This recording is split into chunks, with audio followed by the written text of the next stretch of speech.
Welcome everyone, I would like to show you how to lock certain apps in your iPhone. So when you try and open them, they will require a passcode or Face ID or Touch ID. And once you enter in those details, the app will launch up. So in order to get this started, we need to open up the clock app. Yes, the clock app.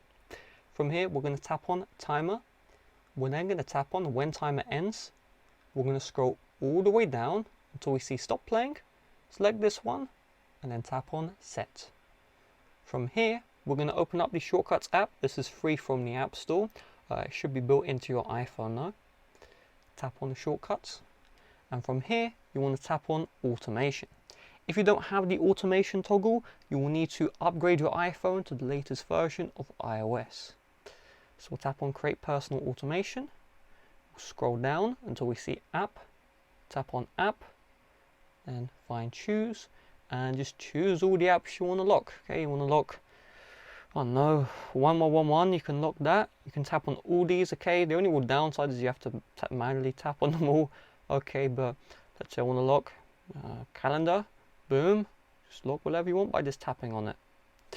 From here, we're going to tap on Done, and we're going to tap on Next. Tap on Add Action, and from here, we're going to tap on the Search.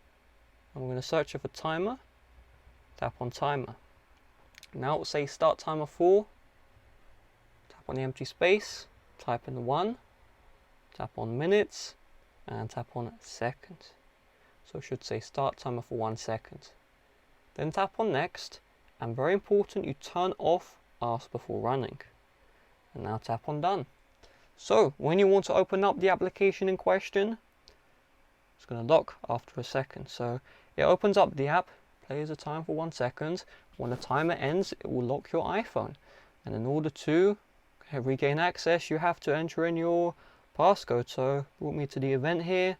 Lovely event, lovely day, every day. YouTube full time. And yeah, that's all there is to it. So thanks for watching. See you guys later. Bye bye.